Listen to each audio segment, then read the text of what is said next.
I don't know if y'all can see that. What a beautiful little swim bait. Oh, alrighty. Let's see about it. Oh, there's one. No way. No way. Oh my gosh. Holy cow. Oh my goodness. It worked. It stinking worked. Over the last decade, I've caught fish in every corner of North America. From California to Mexico, Florida to New York, and all the way up to Canada, documenting it all on video for you guys. Yes, I got it! But as a video creator and instructor, I have generally left out one of the most important and the largest demographics in the world of fishing, and that is the bank beater, the pond prowler, the shore master. Yeah! In this series, I'm making it my goal to fish more bodies of water than I ever have before, but this time, from the bank. My name's Tyler, and this is 100 Ponds.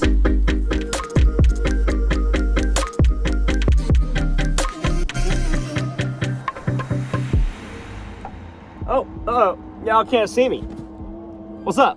And welcome back to 100 Ponds. My whole goal is to help you guys become better pond anglers and catch more fish. So if you're new here, subscribe. And in today's episode, I'm here in my hometown, Austin, Texas, gonna fish a few ponds that I haven't fished since I was a kid. Now, I did a hometown episode fishing like my favorite ponds, and honestly, I forgot about these 2 or 3 that existed here that I fished, I'm talking like 5, 6, 7 years ago. Actually, I'm 27, so like 15 years ago. Gosh, I'm old. We got the wife's mom card today. I'm excited. Let's get down to pond number 71.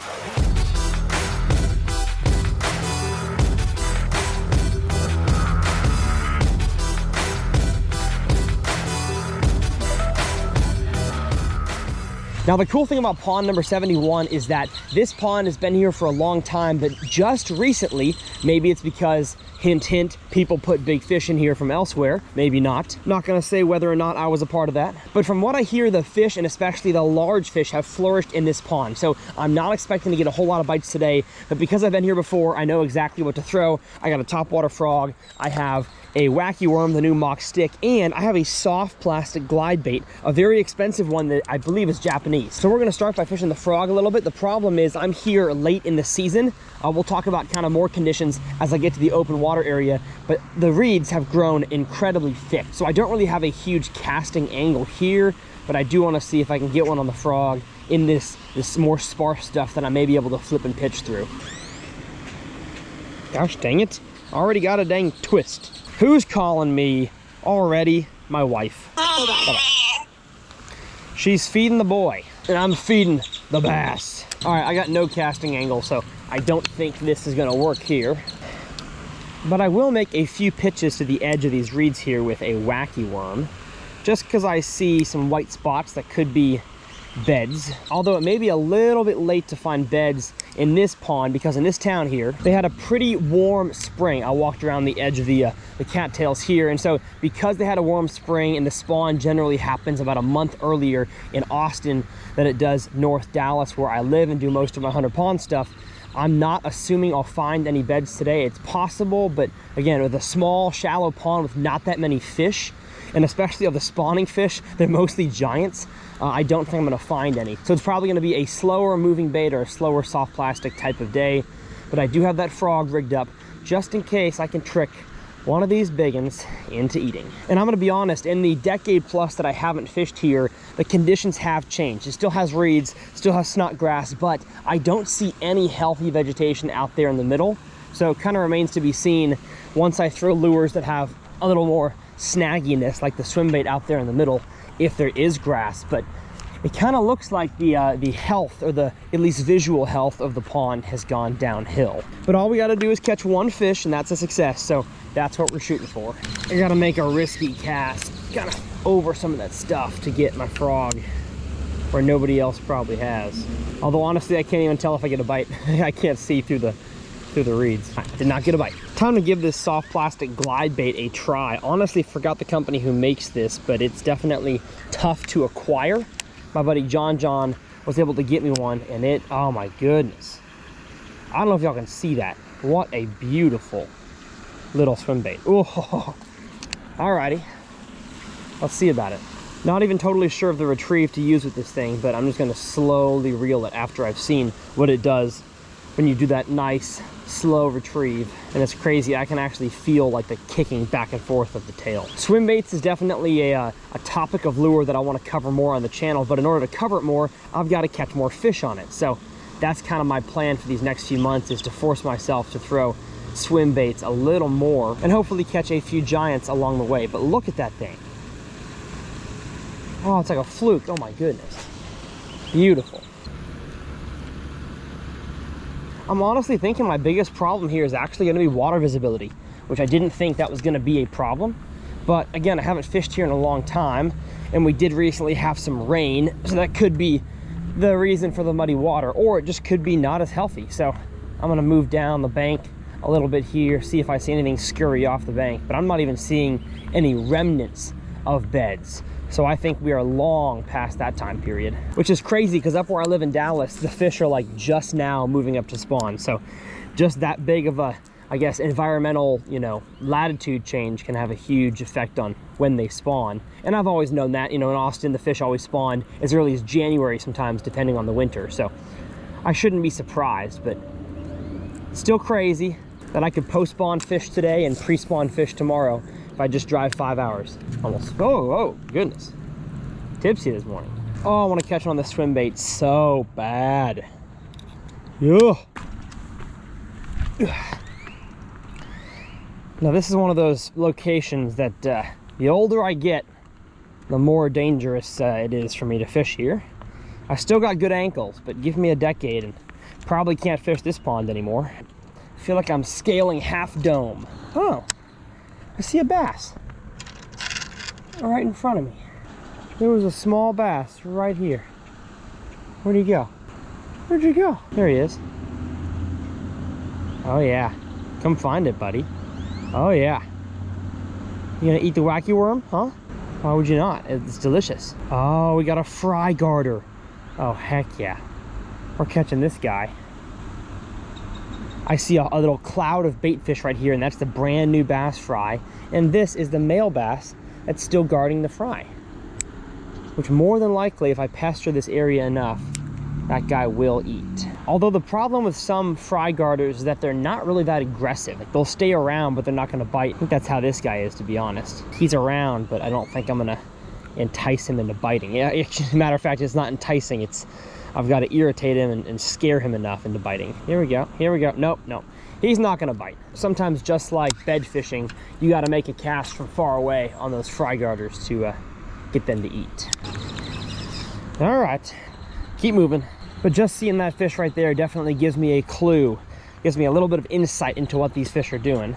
And so, if we got a fry garter, we got a bunch of post spawners, which means that top water should work, means that swim bait should work, but if it doesn't, you gotta go real slow. So I may have to really drag around this wacky worm in the deeper sections of the pond, which is probably out by the fountain and kind of off that bank over there. And if I do catch any up shallow, it's probably smaller males, because females, making an avalanche happen, because females don't usually fry guard.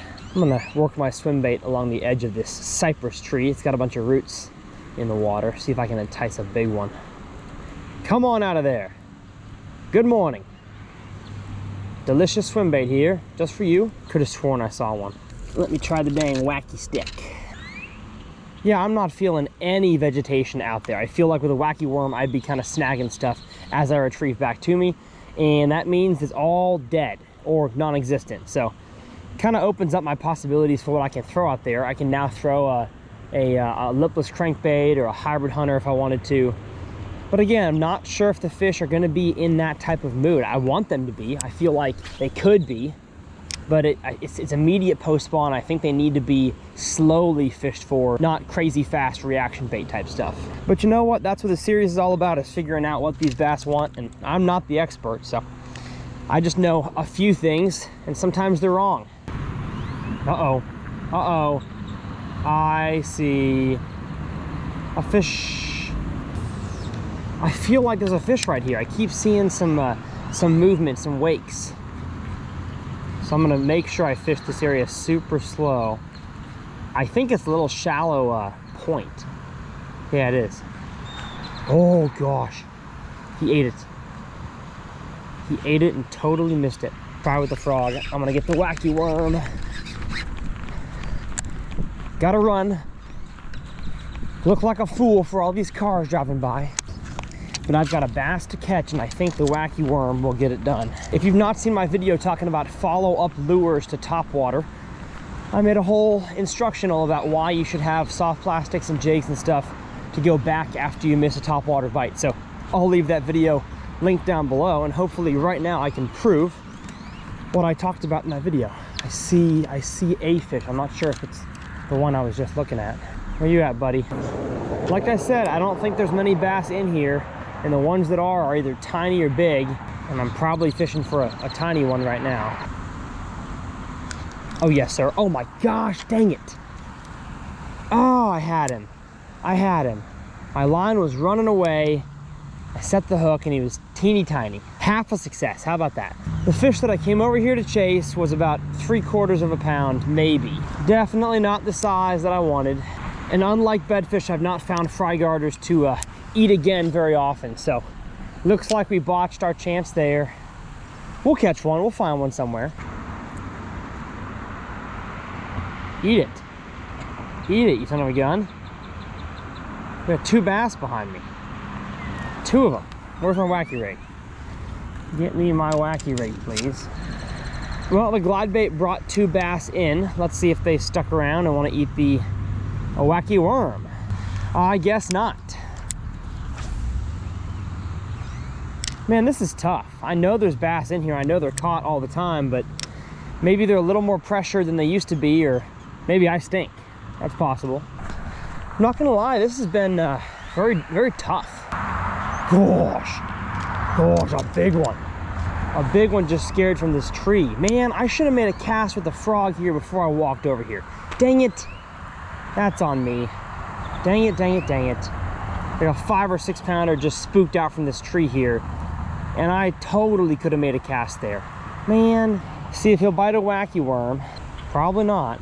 That was so dumb. Some of the only standing, cover in the whole pond, and I didn't make a cast from that side. That was very dumb of me.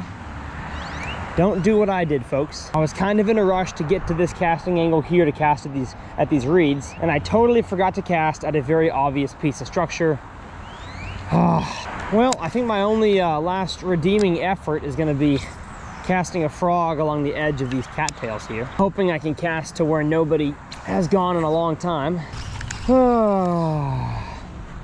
Dang it.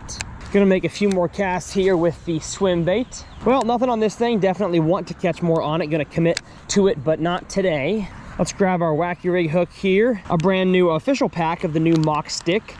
All of the soft plastics that we just released. Myself, Kicking Their Bass TV, A-Dub, Juan Carlos, Nordby, all the guys that helped design these baits. We are super proud of them, and they are down in the video description below. They are just exclusive to Tackle Warehouse for now. But the stick here has a center of mass dot on the worm, so you know exactly where to stick your wacky hook for it to fall nice and straight every time. And I'm gonna give this a few more casts. Oh, no way.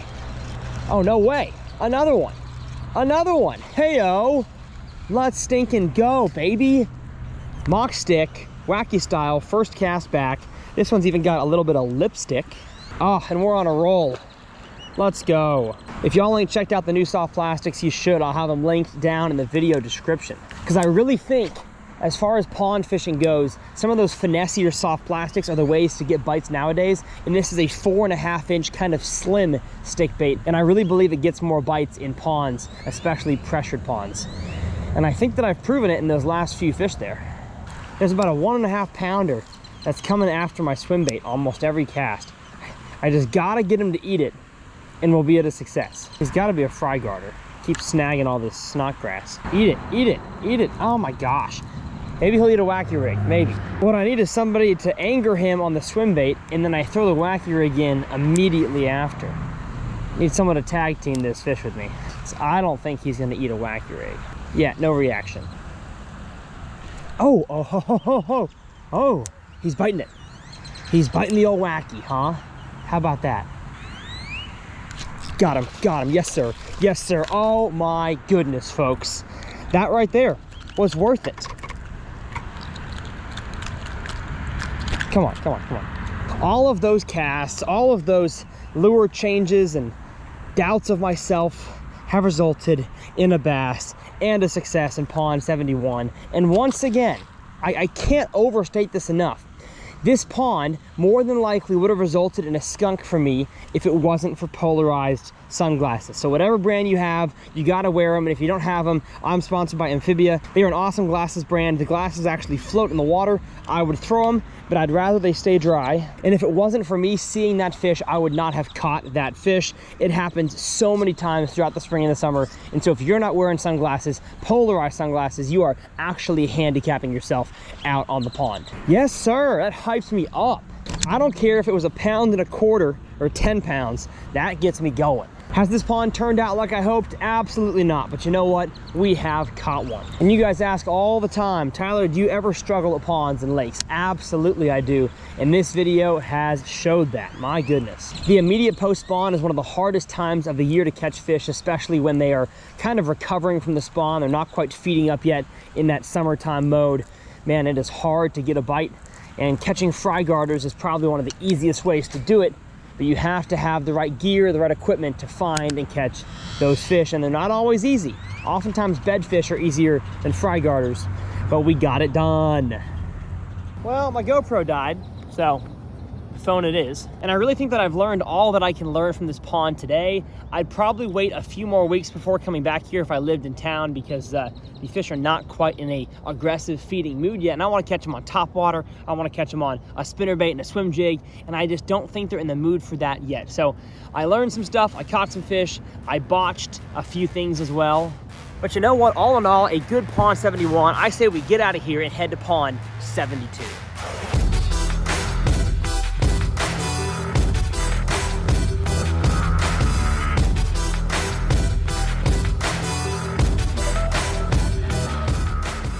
Pond 72 is one that I lived relatively close to my entire childhood, but never once fished, and I've heard good things about it. And as we get down to the pond here, let's survey the condition. So it looks like we have crystal clear water, honestly, a lot more clear than I thought we were gonna see. We've got at least 2 types of aquatic vegetation in the water down there. It kind of looks like it's snot grassy though, so I'm not gonna probably throw a whole lot of like treble hook lures in and around that stuff. And I just saw, I think, a bluegill spook from that direction over there, so it's kind of lining up with your classic clear water, 10-foot deep probably neighborhood pond. And so I really think this swim bait here is going to get some play in this pond, and probably the wacky worm. But because it is overcast and it's the post spawn, I'm going to take this topwater frog off. We don't really have any stuff worthy of frogging. Not a whole lot of snot grass, no overhanging trees. So I'm going to get the tackle bag here, unzipper, find myself, where's it at? There we go. This rock is a bad place for it. One of the mock lures we've had, and that is the patroller. Yeah, let's go with a bluegill color.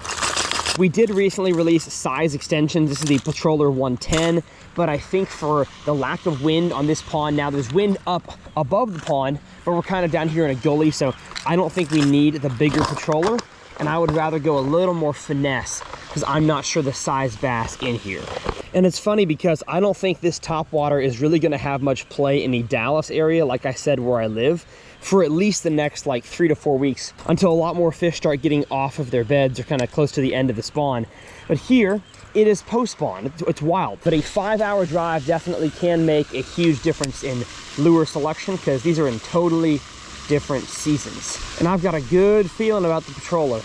Come on now. And I just realized I'm going the wrong way for what I like to do. When I get a bite, I like to set the hook this way and not that way. So I'm gonna get to walking quickly this way, and again, do a very quick loop, just kind of working the drop off of the grass where I see the potential of fish to be stacked.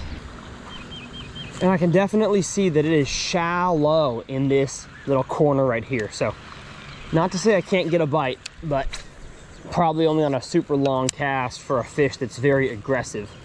Otherwise, especially during the post spawn, these fish in super shallow water might not be all that aggressive. And I see something right here. Is that a bass or a carp? That's a carp. That was giant.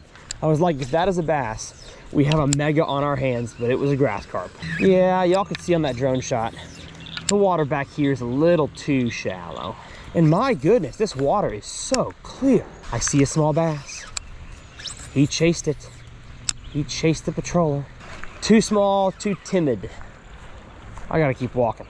It's funny, growing up, I was a huge fan of clear water, and I think it was more of like the comfort of it. I liked seeing what was down there. I liked seeing my lures. But in clear water, man, you gotta be a lot more intelligent with your presentations and your color selection, line size, because fish, unless they're totally unpressured, are a lot more smart. And so now that I come back home after years and years of experience traveling the country fishing, and I see clear water, I'm a whole lot less intrigued. And I also know, based on biology, that really clear bodies of water are usually not super healthy. They look healthy, they look fun and intriguing, but they usually only have small bass and giant bass. There's not a good mixture of bass sizes and year classes. So that's why I'm kind of expecting to catch small fish in this pond, and maybe, you know, one giant 5, 6, 7 pounder. Now, very interestingly, we have 4 pieces of standing timber in the corner of this pond. So obviously this was not just like a hole that was filled with water. This was actually like a depression in the mountainside as it slopes down, and they dammed it up and flooded it. And so we have some standing timber. Now, does it hold bass? Possibly. Am I gonna catch them on the top water? Probably not.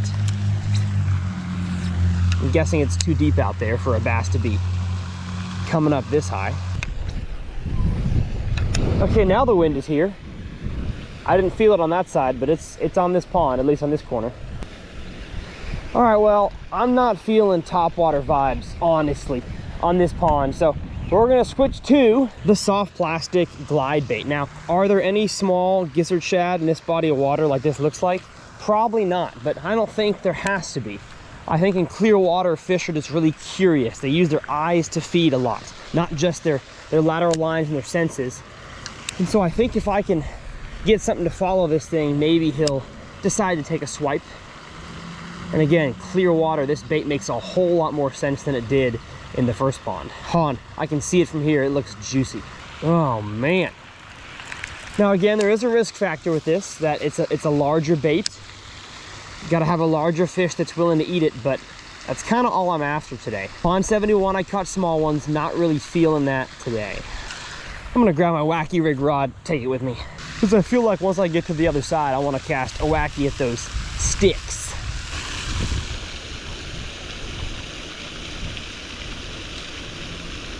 I'm gonna be honest, I don't think there's many bass in here, especially ones of size that'll eat a lure. And I know that a lot of you guys, you know, your local pond is like this, where you hardly ever get a bite. If you do, it's small, and that's mostly because it's just not a good fishery. And so I know y'all want to see some of these fisheries in the 100 Pond series, but it's tough for me because I just want to pull the plug and go somewhere where there's more bass. But I really want to catch one, especially a nice size one, to prove that these techniques can work. Like there's one right there, but he's 6 inches. See some bluegill, so there's forage here. Let's go by the logs, see what there is to see. Gosh dang it.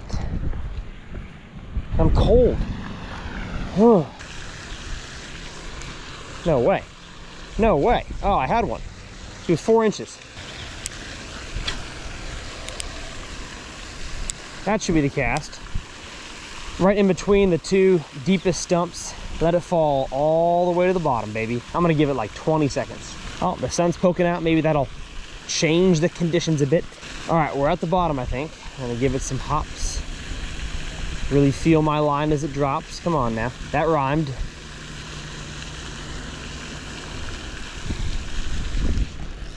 Oh my gosh, there was one, but again, he was tiny. He was teeny tiny. Make the same cast, let it sink. I'm sick of all these bad ponds. Boo. You know what? I'm gonna get out of the deep water, and I'm gonna go to the shallow water intentionally.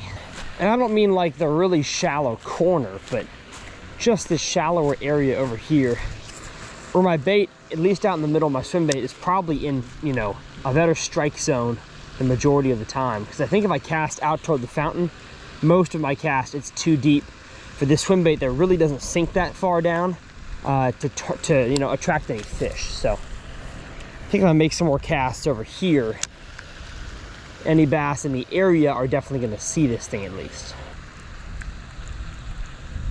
go. There's one. No way. No way. Oh my gosh. Oh my gosh. Holy cow. Oh my goodness. It worked. It stinking worked. Oh my gosh. Get over here. Get over here. Got to the shallower water where the strike zone was on the swim bait. Get it in here. Yes, sir. Yes. Oh my gosh. What a super skinny fish, but that is an awesome 3.5 pounder that ate the soft glide, baby. Oh my goodness, that is awesome. Same exact area that I worked the patroller over earlier. This fish was probably there, but wasn't in the mood to eat a topwater. He wasn't in the mood to eat a good soft plastic glide bait. That is awesome. Heck yeah. And that right there is how we turn a pond that was almost a total bust into a pond that is a major success. I guarantee you there's more like this in here, but probably not a whole lot more. Probably caught one of the lunkers of this pond. Yes, yes. And I'm not gonna lie, the only reason I caught that fish is because of my understanding of how the bite window, the opportunity of getting a bite works. This lure right here does not hardly sink at all. A lot of swim baits do, but a lot of these kind of glide baits are more surface, of the water column baits. And so they are really meant for shallower water. But as y'all saw in this drone shot, this general area right here had a shallower slope to it. And so even the middle didn't get that deep. And I got the fish right off the edge right here in the strike zone. Could I catch him on the strike zone over there? Yes, but it slopes off into deeper water faster. And so I think those fish, at least right now, are probably in that deeper water and they're not gonna come up and find this thing. But I got myself in a better position to catch fish on the lure that I was using, because not all locations are the same. And we got a success. I get DMs all the time of you guys asking, what should I do in my pond? I can't catch any bigger fish. And the answer is always go bigger or go smaller. And it doesn't always work. Throwing a bigger lure doesn't always catch you a bigger bass. But if you've tried everything else and nothing is working, give the opposites a try, the big and the small. Oh, just got bit on the glide. It's amazing how getting one bite on something will just fill you with confidence. Feel like I can throw this thing anywhere now. Gosh, that swim bait looks so good. Well, I think I've exhausted the swim bait all that I can here. I'll make maybe 1 or 2 more casts into this corner. But I think it's time to finish out the pond on the wacky worm. As soon as the bluegill starts spawning, you're gonna see those bass really slide up again and start to feed on bluegills, but I don't see a whole lot of activity like that right now. So I bet the bass spawn happened early, it quit, and now they're waiting on the bluegills to start. All right, thank you, SWIMBAIT. You got me a large bass, and I'm grateful. Think I have a bite? Think I have a, oh gosh. I can feel the bite on like a slack line on this rod and this braid combo. Man, I was on my phone and I felt the bite with total slack line. But once again, it was a small bass. I really think that what I've learned and what science has taught me is true about these bodies of water. Clear, shallowish, kind of like snot grassy filled ponds, and that is, there's big ones and there's small ones, not much in between. And so I think I'm finding that here on the wacky worm. Not getting any big bites, just the teeny weenies. I feel like that's a good cast. Up toward the shallower water, kind of the quickest drop they have to deep water. I think I'm gonna catch one here on the wacky worm. No, hey-o, I told you that I would get a bite. He was just rinky-dink. There's one, there's one. Oh my gosh. So small. Probably not even had him hooked. I really wish the pond was larger so I had more of that kind of shallow, deeper area to throw the swim bait, but there's not a whole lot of that. Basically where I caught that fish was the only good location like that. Oh goodness, another small one. Yeah, you know what? At this point, I've come to the pretty well-educated conclusion that there's not a whole lot of bass in this pond that are worthy of being caught, which proves exactly what fisheries biologists have told me about bodies of water like this. Now, I'm not gonna lie to you guys, episodes like this are challenging for me to want to edit, because in my mind, I didn't have stellar fishing days. And I know that that's not always the reality of the world. I'm not gonna always catch a whole bunch of fish, but the YouTuber in me wants to make the coolest, you know, most amazing giant bass catching video ever. But of course, the reality is I can't do that every single time, despite wanting to. So as I put my rods away and head back to Dallas, my question to you guys is, do you enjoy episodes like this that I struggle, that I can't find a bass, that I can't find a big bass? Do you empathize with that, or do you guys want to see a whole bunch of giant bass catches, top water explosions, that kind of stuff? Because I can do that. I can go to ponds that only have big bass or only have numbers of bass and catch a whole bunch of fish for you guys. But I kind of feel like, and I'll kind of judge by the comment section below, that a lot of you guys have ponds like this and you want to see how I dissect them. And you know what? If I catch one fish, maybe that is a success to you guys. You know, I put the one fish qualification in here just so I can get more ponds done in the series. But to be honest, a lot of these ponds that I fish, when I catch one, I really feel like I actually have succeeded, not just on paper. But as always, let me know y'all's thoughts in the comment section below. I enjoyed this series so stinking much. My name's Tyler. If you want to see my last 100 ponds video, it'll be up here in the corner. We're gonna get back in the Toyota mom car, and we'll see you guys next time on 100 Ponds.